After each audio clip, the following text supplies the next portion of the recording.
Hey everybody, it's me, Dan Scott, and although I've discussed resurrection orders in many other videos, I want to try to simplify the concept of two resurrection orders, which both are pre-midnight resurrections, involving what kind of day the Lord comes and what kind of watch time and hour the thief comes, which I talked about in my previous video, Dug Through. And two important key words distinguishing between these two resurrection orders is number one, uploosen from the Greek analuo, and two, unloosen from the Greek apoluo. And on the chart here you see that the hours that pertain to each of these resurrections is different. One of them accords with the hour of 6 p.m., which of course is the first watch time. And then the subsequent resurrection according to the hour of 9 p.m. or second watch time, where again, these two resurrections precede the middle of the night, in accord with the parable of the 10 virgins, where the sober-minded enter the wedding at that time. And what I'll show you is that although the first watch time resurrection of precedence involves the entering into the wedding, the resurrection at second watch time does not. No, those who will awaken in the resurrection of the second watch time will lead into the midnight entering of the wedding, when then they will join with those of the out resurrection who had previously entered. Remember in my previous video, Dug Through, we see that when the Lord lays out the watch times, he begins with the eventide according to his coming. But then in between eventide and midnight, there's a blank space, which blank space is second watch time, 9 p.m. And what the Spirit of Truth is making known to my perception is that the unspecified 9 p.m. hour is the hour of Luke 12:39, the same watch time as Matthew 24:43, of which same second watch time and 9 p.m. hour involves the coming of the thief. And according to Matthew 24:43, those who are not perceiving in what kind of watch time the thief comes may permit their house to be dug through, where in Luke chapter 12, verse 39, those who are not perceiving in what kind of an hour the thief comes, which is the same watch time, okay, the same hour, may permit their dwelling site to be dug through, where again I expound more upon this in my last video, Dug Through. Now also understand that these hours of 6 p.m. and 9 p.m. are the very context of the resurrections described in John chapter 5, verses 24 through 29. The hour named in John 5:25 corresponds with 6 p.m., where the hour of John 5:28 corresponds with the 9 p.m. hour. Where those in John 5:24 step further, they do not come into judgment. Where of course the context of the life here is referring to Aeonian life. Verse 26, the life that is in the Father and that is in the Son is the same life that these will possess in that hour when they hear on the voice of the Son of God. Verse 25.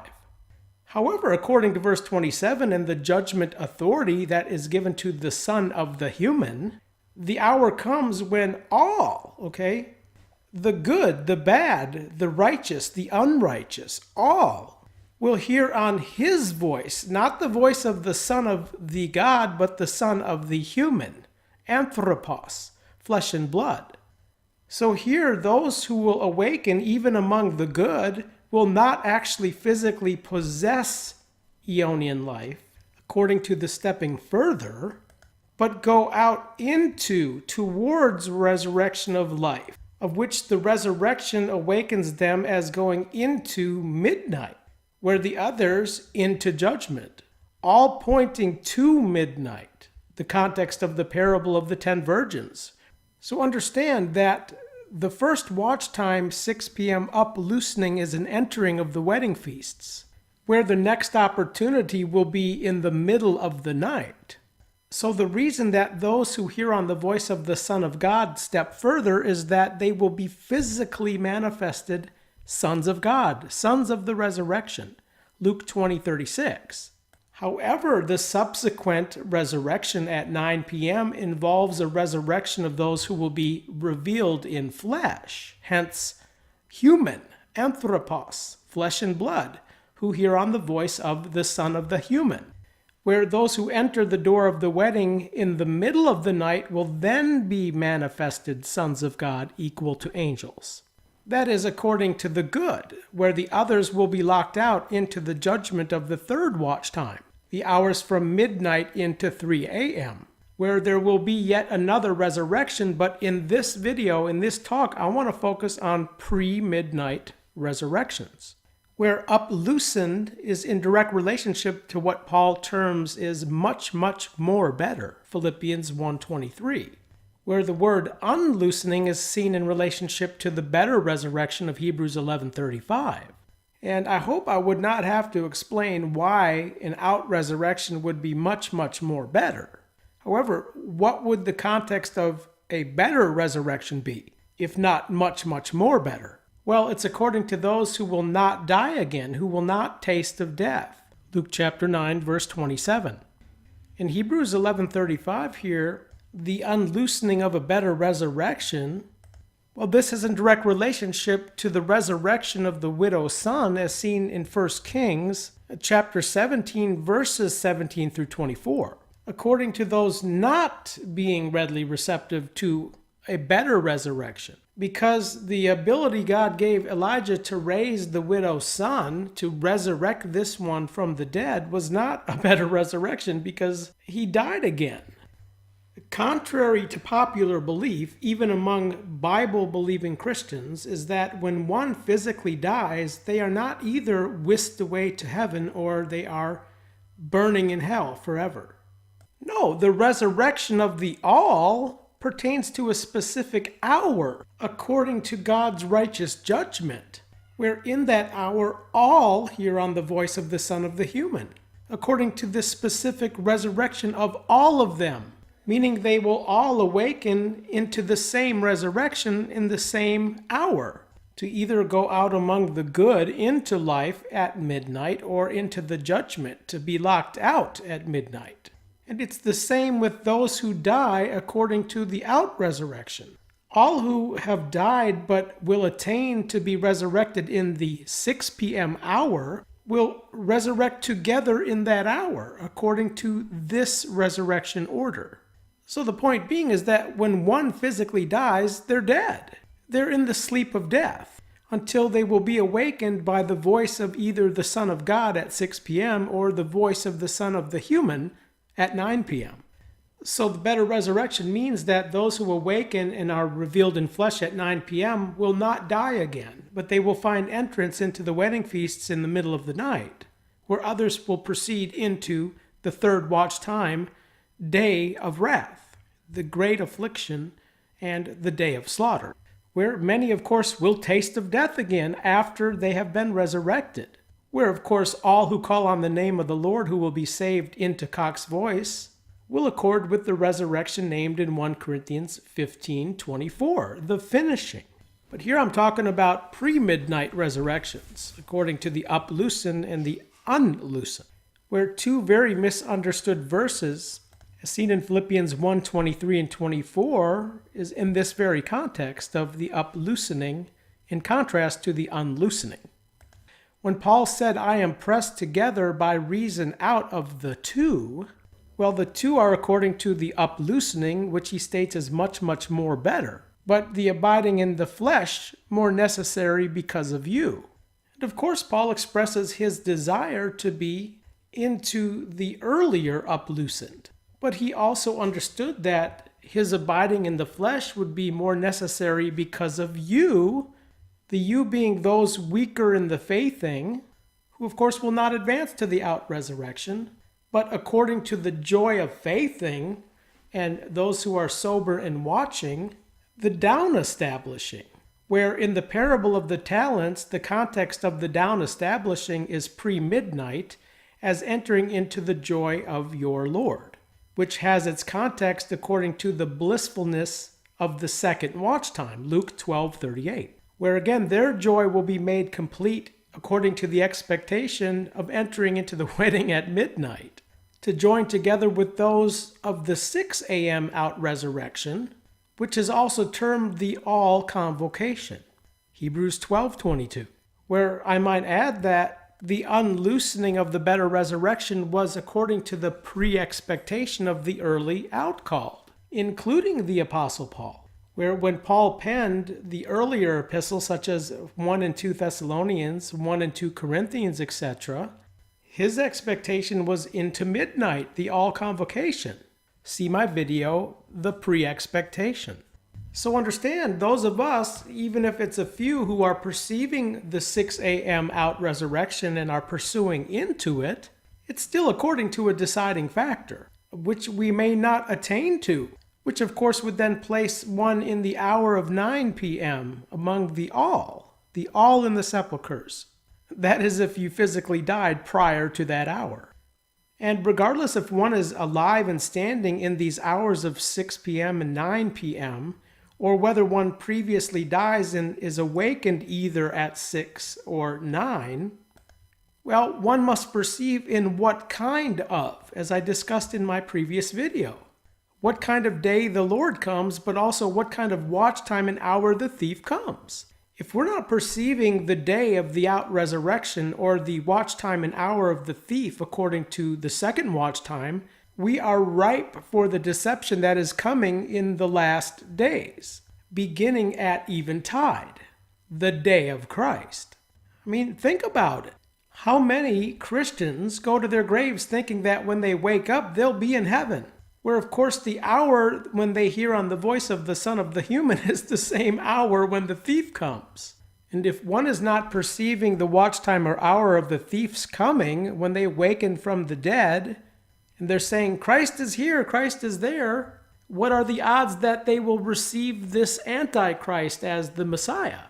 Which, of course, is exactly what's going to happen according to biblical prophecy. Hence, dug through. Not because they were rejecting Christ, but simply because they were unknowing concerning the Word of God. And what about that generation of humans who will be alive at the hour of eventide, out resurrection? Not perceiving in what kind of day the Lord comes, nor what kind of watch time and hour the thief comes.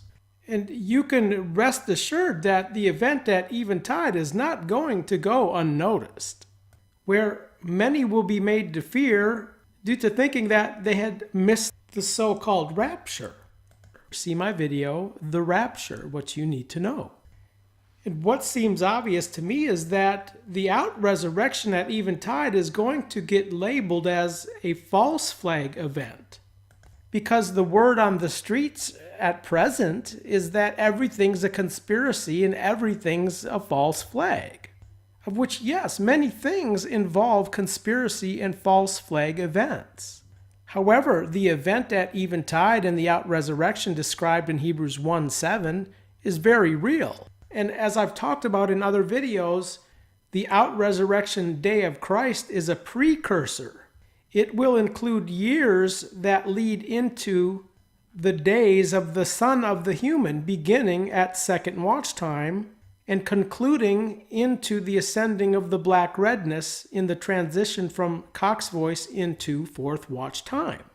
So years prior to the coming of the thief will be the out-resurrection, where according to 2 Thessalonians chapter 2 verse 4, this one, the Antichrist, the instead laying one, he will be called and honored so that he is coming into the temple of God, takes his seat there, showing himself that he is God, demonstrating through false signs and wonders. So ask yourself, signs and wonders of what kind? Think about it, because these terms encompass resurrection kinds, where the out-resurrection involves the making of angels into officiating spirits who will be about the earth. Again, not according to false flags or some kind of alien deception, but according to the Word of God in truth. And while I'm discussing it, ask yourself, what is the context of the temple here, which this lawless one is said to come into, declaring himself to be God? Well, I think that it involves this third temple that they are getting ready to build.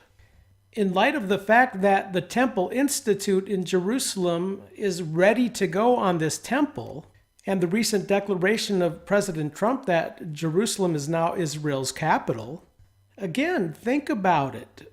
There is going to have to be a pivotal event in the breaking of ground to build this temple. And what is going to be that grand event, I believe, will be the out-resurrection, which most at present are completely unaware of. Where no doubt, according to the out-resurrection, some of these sepulchres in the Mount of Olives cemetery are going to break open, accompanying a great quake, when those who hear on the voice of the Son of God, deemed accordingly worthy, will awaken, which will then trigger events in the construction of this temple, of which the instead laying one will come into, declaring himself as God, a good reason to know in what kind of hour, in what kind of watch time the thief comes. Where I think that the event of the out-resurrection, according to the day of Christ, will be that trigger, preceding the years that will then lead into the days of the Son of the human, and the resurrection of the all in the sepulchres, of which the thief will be taking the credit. He will be stealing the glory, demonstrating in falsehood that he is God. So I pray that you're beginning to understand the vast significance of perceiving what kind of day the Lord comes, being the day of Christ at eventide, according to a real resurrection, not a false flag of the coming of aliens, but a very real resurrection, leading into the watch time and hour that the thief comes, which is 9 o'clock, second watch time. Also according to another resurrection, not a false flag, but a very real resurrection, of which terms are going to involve hysteria for the unknowing, where some will apostatize, they will stand off from the faithing, attending to errorizing spirits and to the teachings through demons. Spirits that will be an antithesis to the officiating spirits of God's holy angels. So now is the time to twist ourselves out from the profane, empty chatters and the antithesis of what is falsely named knowledge, because the Lord is now pouring out understanding in a most profound way, according to this revelation concerning the watch times, providing that roadmap that we need so we can place prophetic statements as to whether they are pre-midnight or post-midnight.